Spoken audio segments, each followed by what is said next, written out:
What if I told you that although your wishlist looks like this, it's still not long enough because there are plenty of indie games you haven't heard of? I mean, you would have to agree and add these 14 awesome upcoming indie games to your wishlist, right? Let me know what indie game you're looking forward to in the comments. Alright, let's go. Missed the good old times on the PS1 and Parasite Eve especially? Then you definitely have to check out Parasite Mutant. This is a spiritual successor of Parasite Eve and it looks absolutely incredible. The devs describe the combat system as active time chain, so it's a combination of the classic ATB system with a chain of 3 combat segments. That keeps it dynamic and tactical.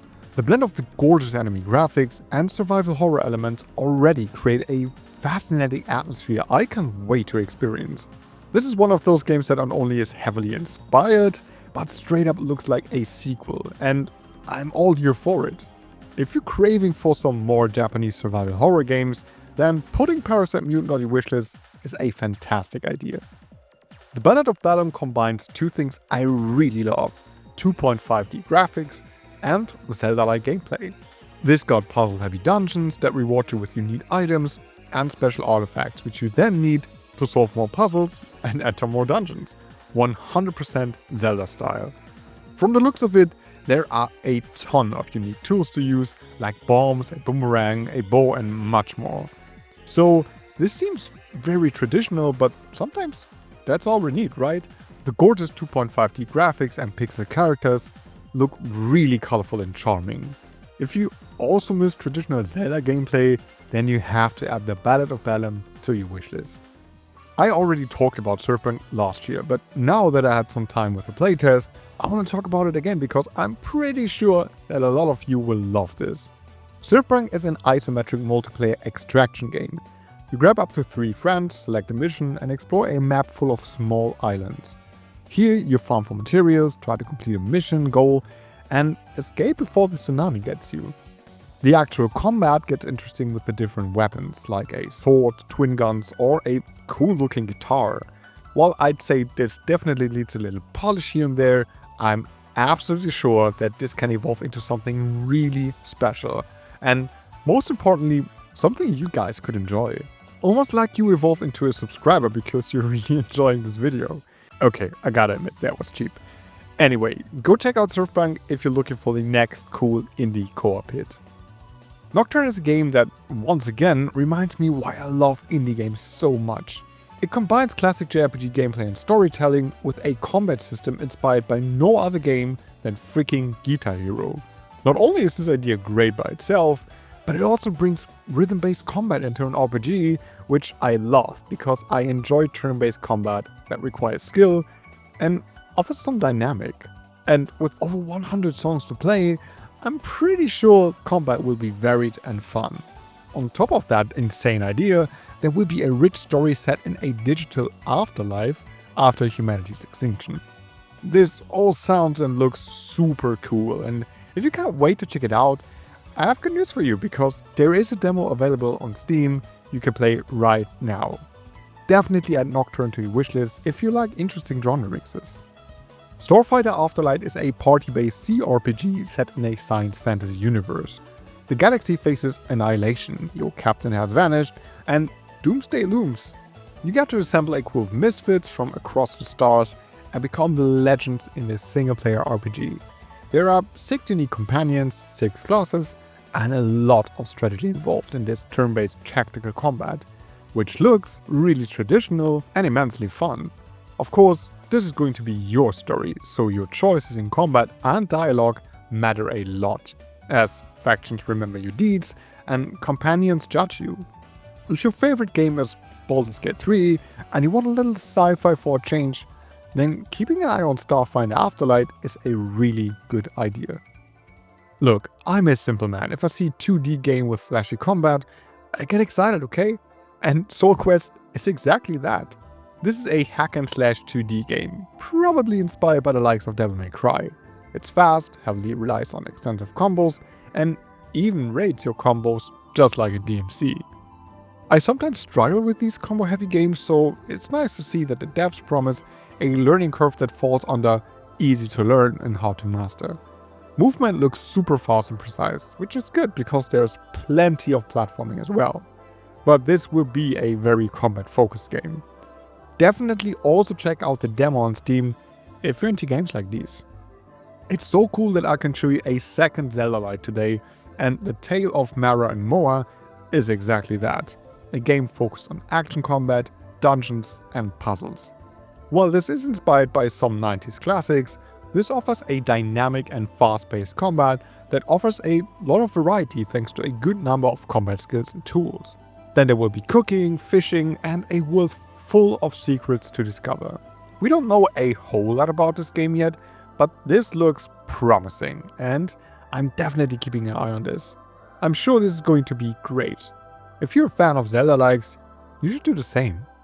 Now, the grey Elegy Under the Cursed Wings takes 2.5D in a different direction because it combines 3D environments with characters that look like paper cutouts. Besides the interesting graphics, you can expect a unique combat system that is based on different set of combos you build before combat.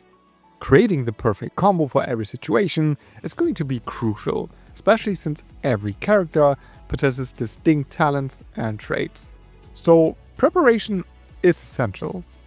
If that sounds good to you and the footage in the trailer gets you excited, you should definitely add that one to your wishlist. Shroom and Gloom is one of the most unique looking games I've seen in a while, and it's super fun. This is a dungeon crawler roguelike deck builder, but you'll have to build two different decks. One is for exploration, which means keeping a balance of enough keys, shovels and other useful tools is really important in order to progress. The other deck is for combat, and just for the short time I had with the demo, I can tell you that there's a lot of strategic depth that gets really challenging. If Slay the Spire is something you like, you probably enjoy Shroom and Gloom a lot. It's similar only in first person and also super fun. Check out the demo on Steam if you want to see what it's all about.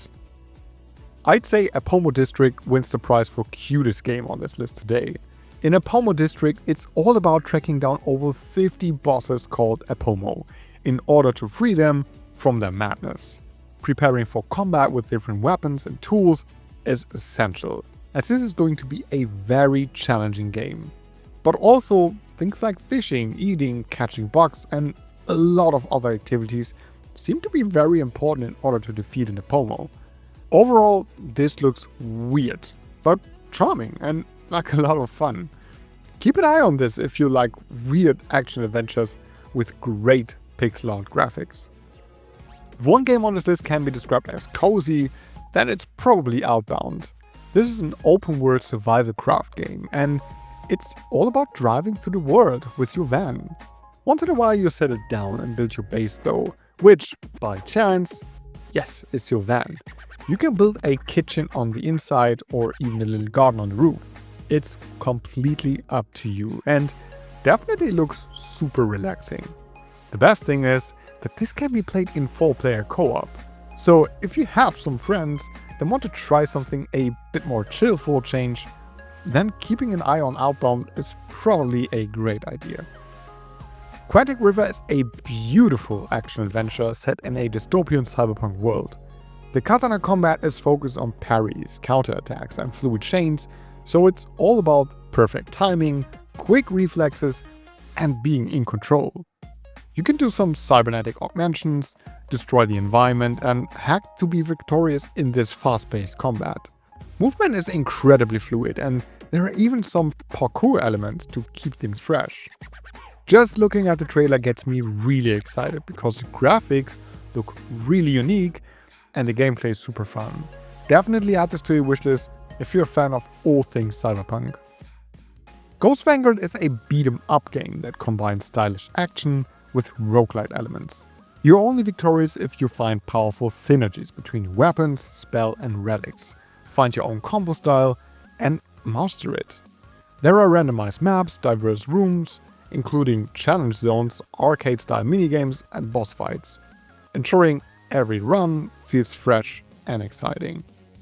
This looks like the fresh take on the roguelike genre I'm looking for, and if you're interested too, you can check out the demo on Steam. This could become something really special, mark my words.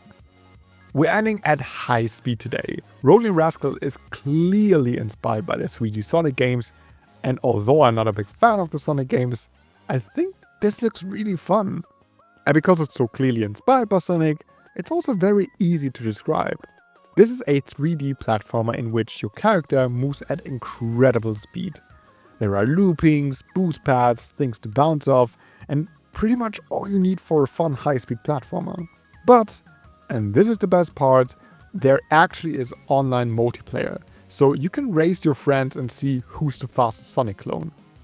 And once again, there is a demo available on Steam, which you definitely have to check out. I'm pretty sure this indie platformer will be a hit.